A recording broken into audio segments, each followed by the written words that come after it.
नमस्कार दोस्तों, अगर आप अपनी ज़िंदगी में भागना चाहते हैं, आप अगर मोटे हैं तो भी, अगर आप छोटे हैं तो भी, अगर आप लंबे हैं तो भी, अगर आप छोटे हैं तो भी, आपको हम आज एक स्ट्रेटजी शेयर करना चाहते हैं जो एक की वॉक एंड रन स्ट्रेटजी है। डॉक्टर राजीव आज हमारे साथ में हैं जो इस पर प्रकाश डालेंगे। हाय फ्रेंड, मैं हूं डॉक्टर राजीव और हमारा फेसबुक ग्रुप है रनर्स डायरी, जिसका आप भी पार्ट बन सकते हैं। हमारा व्हाट्सएप ग्रुप भी है रन फॉर फन, जिसमें ये स्ट्रैटेजी कोड ऑफ कॉन्डक्ट की तरह इस्तेमाल करती है। सबको यही राय दी जाती है कि सब लोग वॉक एंड रन स्ट्रैटेजी के बारे में ही इस्तेमाल करें, क्योंकि हमारे ग्रुप में फीमेल्स भी हैं, मेल्स भी हैं, 60+ ईयर्स वाले लोग भी हैं और 17-18 साल के बच्चे भी हैं। तो वॉक एंड रन स्ट्रैटेजी होती क्या है? 1974 में जेफ गैलोवे, जो कि एक ओलंपियन थे, उन्होंने ये स्ट्रैटेजी को कंस्ट्रक्ट किया था। कैसे कंस्ट्रक्ट किया था? उन्होंने शॉप खोली रनिंग के लिए। फिर उनके पास कुछ स्टूडेंट्स आने लगे कि कैसे भागा जाए। तो उनके पास वो लोग आते थे जो ज़िंदगी में कभी भागे ही नहीं। तो उनका सपना था कि वो लोगों को 5 या 10 किलोमीटर तो भगाएं, लेकिन उनको चोट ना लगे। तो उन्होंने क्या शुरू किया कि उन लोगों को बोला कि पहले आप चलो, उसके बाद थोड़ा सा भागो। 100 जैसे 1 किलोमीटर में आप 900 मीटर चलो, 100 मीटर भागो।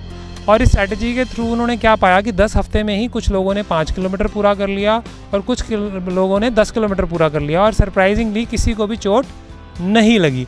जबकि जेफ गैलोवे, जो कि खुद ओलंपियन है, उनके अपने कैरियर में उनको काफ़ी चोटें लगती थी। तो ये स्ट्रैटेजी जो है बहुत अच्छा काम करती है, बिकॉज इस स्ट्रैटेजी के पता लगने के बाद ही हम लोग हाफ मैराथन और मैं फुल मैराथन का डिस्टेंस पूरा कर पाया, और वो भी बिना किसी चोट के। क्योंकि हमारा ये गोल कभी था ही नहीं स्पीड, बल्कि वो अपनी वीडियोस में बोलते भी हैं स्पीड का एक ही मतलब है, आपको चोट लगेगी।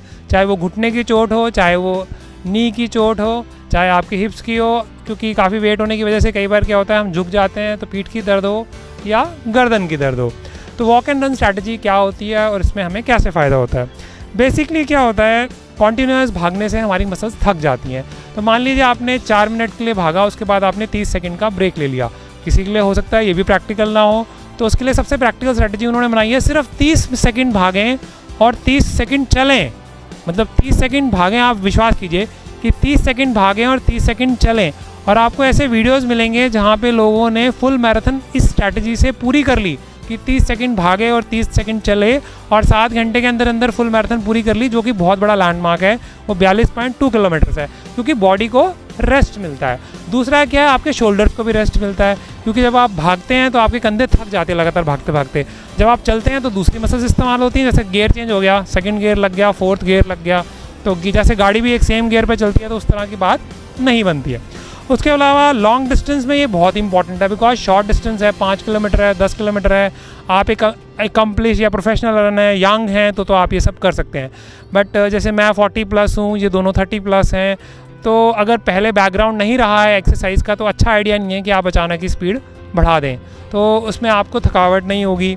उसके बाद है, ये एक फॉर्म ऑफ इंटरवल ट्रेनिंग है, मतलब क्योंकि आप धीरे भी हैं, स्लो भी हैं, तो आप डिफरेंट मसल्स का इस्तेमाल कर रहे हैं।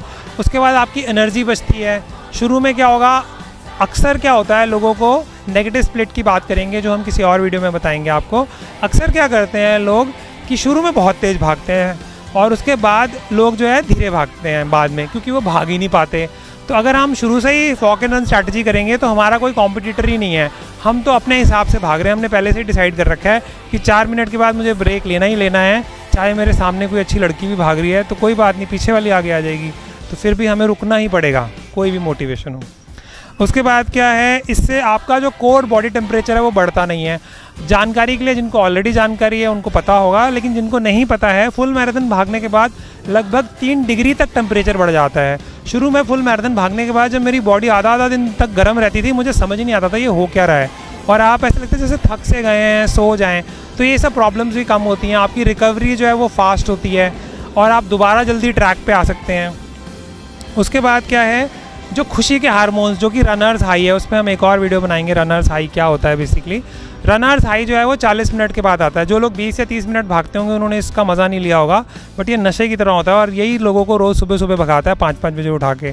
तो जो रनर्स हाई है वो आपका लंबा खींचेगा, वो 1.5 घंटे में नहीं, 2 या 3 घंटे तक चलता रहेगा आपका।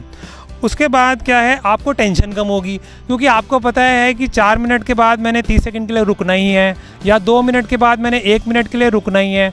तो उसकी वजह से क्या होगा कि आपको पता है कि अगले 2 मिनट के बाद तो अब मैं रिलैक्स करने वाला हूँ। तो आपका माइंडसेट जो है एकदम फ्रेश रहता है, आपको डर नहीं लगता और आप स्माइल करते हुए ऊपर देखते हुए, बर्ड्स की तरफ देखते हुए, एंजॉय करते हुए भाग सकते हैं। और इस स्ट्रैटेजी के बाद इंटरेस्टिंग बात क्या है, जो लोग मुझसे काफ़ी सीनियर थे इसी पार्क में, सेक्टर 11 का जो द्वारका का पार्क है, जब वो मेरे साथ शुरू में भागते थे तो ये स्ट्रैटेजी में हमें क्या लगता है कि हम मर्द नहीं हैं या वंडर वुमेन नहीं है, क्योंकि जेंडर बायस नहीं होना चाहते हम बेसिकली। तो वंडर वुमेन नहीं है अगर हम स्लो स्पीड से भागती हैं, या हम मर्द नहीं हैं क्योंकि मर्द को दर्द नहीं होता, उसको तो फास्ट ही भागना होता है। जबकि रिसर्च क्या कहती है, रिसर्च ये कहती है कि अगर आप हाफ मैराथन भागेंगे तो आपका टाइम 7 मिनट से कम हो जाएगा अगर आप वॉक एंड रन स्ट्रैटेजी से भागते हैं। और जो प्रोफेशनल ओलंपियन रनर्स हैं, अगर वो भी वॉक एंड रन स्ट्रैटेजी का इस्तेमाल करते हैं लेकिन वो ब्रेक 1 माइल के बाद लेते हैं, तो लगभग 13 मिनट्स कट ऑफ कर सकते हैं अपनी फुल मैराथन में।